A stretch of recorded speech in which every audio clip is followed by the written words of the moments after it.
Australia ఉగ్రదాడి నేపథ్యంలో ముంబైలో కూడా హై అలర్ట్ నెలకొందా? ప్రస్తుతం దీనికి సంబంధించి మాట్లాడుకుంటున్న క్రమం. ఆస్ట్రేలియాలో ఉగ్రదాడి నేపథ్యంలో ముంబైలో కూడా హై అలర్ట్ నెలకొంది. న్యూ ఇయర్ టార్గెట్ గా ఉగ్రవాదులు ప్లాన్ చేశారా? ప్రస్తుతం దీనికి సంబంధించి మాట్లాడుకుంటున్న క్రమం. ఎన్ఎస్జీ కమాండోలు, ముంబై పోలీసులు మాక్ డ్రిల్ నిర్వహిస్తున్నారు. ఇన్ఫాక్ట్ హైదరాబాద్ లో కూడా కొద్ది రోజుల, ఇంకా చెప్పాలంటే కొద్ది గంటల క్రితం మాక్ డ్రిల్ నిర్వహించిన సందర్భం. 48 గంటల పాటు మాక్ డ్రిల్స్ చేపట్టాయి బలగాలు. ఎయిర్పోర్ట్ సహా రద్దీ ప్రాంతాల్లో సర్చింగ్ జరుగుతోంది. హైదరాబాద్లో కూడా హై అలర్ట్ ప్రకటించే అవకాశం ఉంది. ఎందుకంటే హైదరాబాద్ గురించి ఎందుకు మాట్లాడుకుంటున్నామంటే, ఆస్ట్రేలియాలో పట్టుబడిన ఉగ్రవాది ఇటు నవీద్తో పాటు ఆయన తండ్రి సాజిద్ మూలాలు ఇక్కడివి. సో ఆస్ట్రేలియాకు సంబంధించి ఆ మూలాల గురించి మాట్లాడుకుంటున్న క్రమంలో, ఎందుకంటే ఆస్ట్రేలియా ఉగ్రవాది ఇది చాలా కీలకంగా మారుతున్న సందర్భం. సో ఇప్పుడు వీళ్ళు ఇక్కడ కూడా దాడులకు పాల్పడే అవకాశం ఉంది అని చర్చ జరుగుతున్న క్రమంలో ప్రస్తుతం హై అలర్ట్లో ఉంది కేంద్ర భద్రతా బలగాలు. సాజిద్ అక్రమ్, నవీద్ అక్రమ్, ఈ తండ్రి కొడుకులు ఇద్దరు అక్కడ సృష్టించిన మారణ హోమం దాదాపుగా 10ల సంఖ్యలో, దాదాపుగా 16 మంది ప్రాణాలు కోల్పోయినట్టుగా కొన్ని గణాంకాలు చెప్తున్నమాట. సో వీళ్ళ మూలాలు, ఈ సాజిద్ మూలాలు హైదరాబాద్లో ఉండడం, ఇక్కడికి రావడం, తనకున్న ఏమంటారు వాళ్ళ పూర్వీకుల ఆస్తిని అమ్మేసుకొని అక్కడికి వెళ్ళి సెటిల్ అయిపోయే ప్రయత్నం చేయడం, వీటన్నిటి గురించి మాట్లాడుకున్న సందర్భంలో ఈ ఉగ్రమూలాలు ఎక్కడో చోటు ఉన్నాయి. దాంతోపాటు వీళ్ళు ఇక్కడ దాడి చేసే అవకాశం ఉంది. ఎందుకు ఇప్పుడు మాట చర్చకు వస్తోంది? మీకు గుర్తుందిగా, పెహల్గామ్ అటాక్ మర్చిపోకముందే ఢిల్లీలో ఇంకో ఉగ్రదాడికి పాల్పడ్డారు. అయితే దానికి సంబంధించి పూర్తిగా ఇన్వెస్టిగేషన్ జరుగుతోంది. ఇంకా అక్కడ చూసుకున్న దాని మూలాలు మళ్ళీ హైదరాబాద్లోని. ఇక్కడ కూడా ఒక వ్యక్తిని, ఒక డాక్టర్ని అదుపులోకి తీస్తున్నారు. వైట్ కాలర్ టెర్రరిజం అని చెప్పి మాట్లాడుకున్నాం. సో వీళ్ళు ఇంకా దాడులకు పాల్పడే అవకాశం ఉంది. కీలకమైన మాన్యుమెంట్స్ని టార్గెట్ చేసుకోవచ్చు, లైక్ మన బిర్లా మందిర్ కావచ్చు, దాంతోపాటు మన భాగ్యలక్ష్మి టెంపుల్ కావచ్చు, చార్మినార్ కావచ్చు. ఇలాంటి వాటి చోట వాళ్ళు సాధారణంగా ఇలాంటి వాటిని వాళ్ళు టార్గెట్ చేసుకుంటూ ఉంటారు.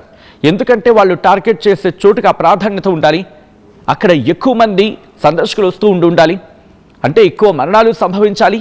దాంతోపాటు అది కీలకమైన మాన్యుమెంట్, ఒక టాక్ ఆఫ్ ద నేషన్గా ఉండాలి, ఇంకా చెప్పంటే టాక్ ఆఫ్ ద వరల్డ్గా మారాలి. మీరు చూస్తే ఢిల్లీ రెడ్ ఫోర్ట్ దగ్గర, అక్కడ మెట్రో స్టేషన్ దగ్గర జరిగిన ఘటన కదా అది. కాబట్టి వాళ్ళు చూస్ చేసుకున్న ప్రాంతాలు కూడా అలాగే ఉంటూ ఉంటాయి. కీలకమైన ప్రాంతాలకు వెళ్ళేటప్పుడు ఎవరైనా అనుమానితులు కనిపిస్తే కనుక కాస్త జాగ్రత్తగా ఉండే ప్రయత్నించిన వెంటనే ఇన్ఫర్మేషన్ మీరు చూడొచ్చు. ప్రస్తుతం మాక్ డ్రిల్స్ కొనసాగుతున్నాయి. మీరు చూడొచ్చు అక్కడ తాజ్ హోటల్ దగ్గర. ఎందుకంటే ఇప్పటికీ మర్చిపోదు ముంబై ఆ మారణ హోమాన్ని. కొన్ని గంటల పాటు జరిగిన మారణ హోమం అది. కేంద్ర భద్రతా బలగాలు ప్రాణాలకు తెగించి ఆ రోజు చూపిన తెగువ, ఆ రోజు చూపిన ఆ పోరాట పటిమ ఎవరు మర్చిపోతాం? ఎందుకంటే అది కొన్ని గంటల పాటు, ఇంకా చెప్పంటే రోజుల పాటు జరిగిన ఆపరేషన్. ఎంతోమంది కీలకమైన కమాండర్లను కోల్పోయాం ఆ రోజు. ఇంకోసారి అటువంటిది జరగాలంటే వెన్నులో వణుకు పుట్టేలా భారత సమాధానం ఇచ్చింది. ఆపరేషన్ సింధూర్లో ప్రతాపాన్ని చూపించింది. పెహల్గామ్ అటాక్ సంబంధించి మాట్లాడుకుంటున్న క్రమం, పెహల్గామ్ అటాక్ ఎలా జరిగిందో బాండీ బీచ్లో ఘటన కూడా సేమ్ అలాగే. అయితే అక్కడ ఏకంగా నేరుగా కనిపించినట్టుగా తండ్రి కొడుకులు కాల్చి పారేశారు ఆ దుర్మార్గులు.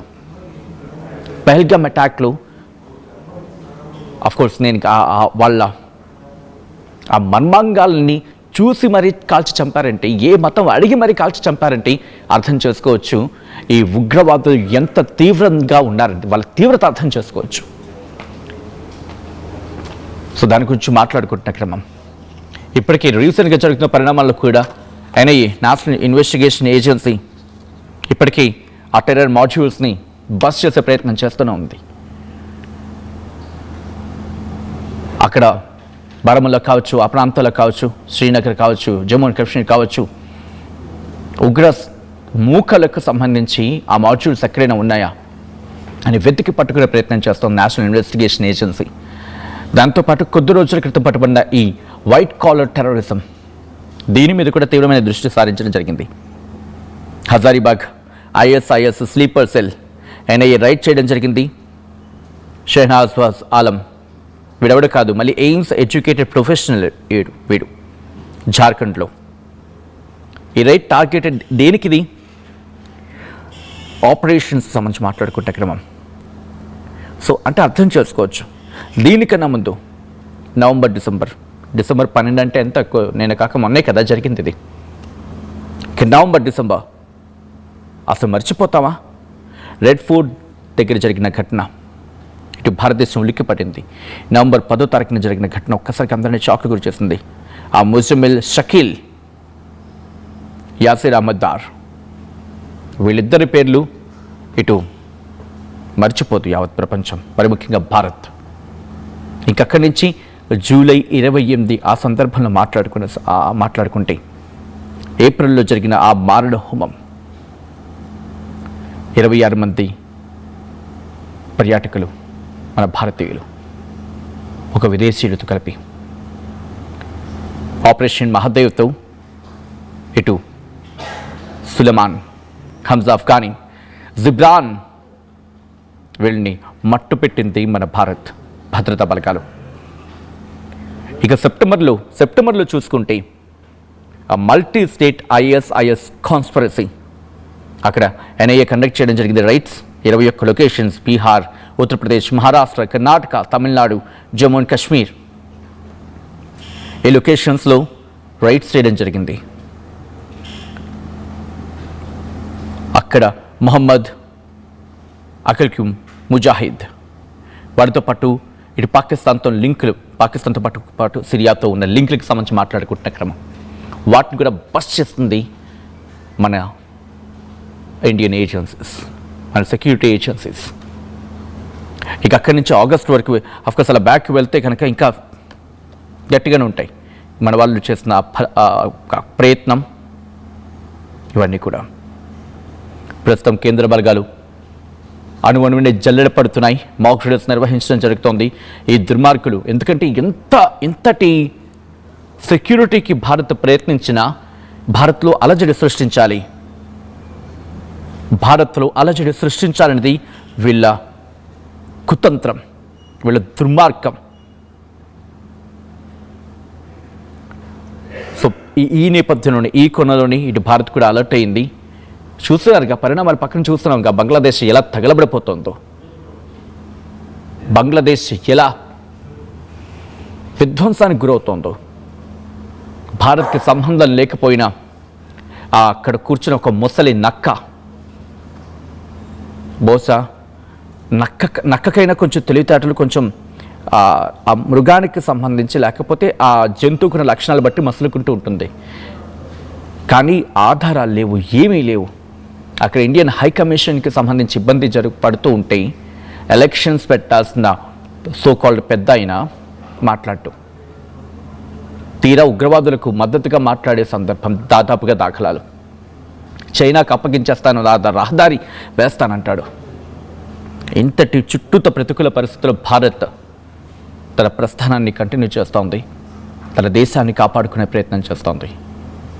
ఎక్కడైనా ఎవరైనా అనుమానంగా కనిపిస్తే కనుక ఎక్కడ నిస్సంకోచంగా ఇటు పోలీసులకు ఇన్ఫార్మ్ చేసే ప్రయత్నం చేయండి.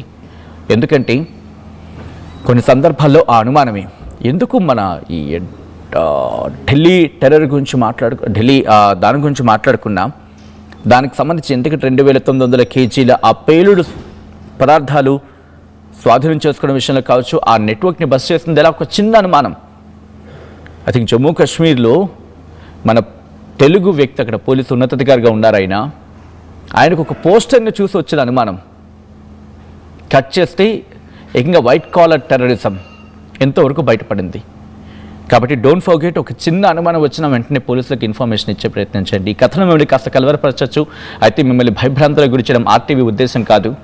కానీ ఇటు దేశవ్యాప్తంగా ఎటువంటి పరిస్థితులు ఉన్నాయి, ఇటు మన భద్రతా బలగాలు ఎంత అలర్ట్తో ఉన్నాయి, వాటిని మీకు చెప్పడం, వాటిని మీకు చూపించడం, తద్వారా మీకు అవగాహన కల్పించడం, మిమ్మల్ని అప్రమత్తం చేయడంలో భాగంగా ఈ కథను చూపించడం జరుగుతుంది తప్ప మిమ్మల్ని కలవరపాటు గురి చేయడం RTV ఉద్దేశం కాదు. కానీ ఇటువంటి కథనాలు చూసినప్పుడు కాస్త కలవరపాటు గురే అవకాశం ఉంటుంది. కాబట్టి దీనికి సంబంధించి తగిన జాగ్రత్తలు తీసుకోవాలని RTV సూచించడం జరుగుతోంది. This is a disturbing content. Viewer description is highly advised. ఆ దృశ్యాలు చూద్దాం. ప్రస్తుతం మాక్ డ్రిల్స్ కంటిన్యూ అవుతున్నాయి. ఎన్ఎస్జీ కమాండోలు, ముంబై పోలీస్ మాక్ డ్రిల్ నిర్వహించడం జరుగుతోంది. ఒకసారి ఆ దృశ్యాలు చూద్దాం.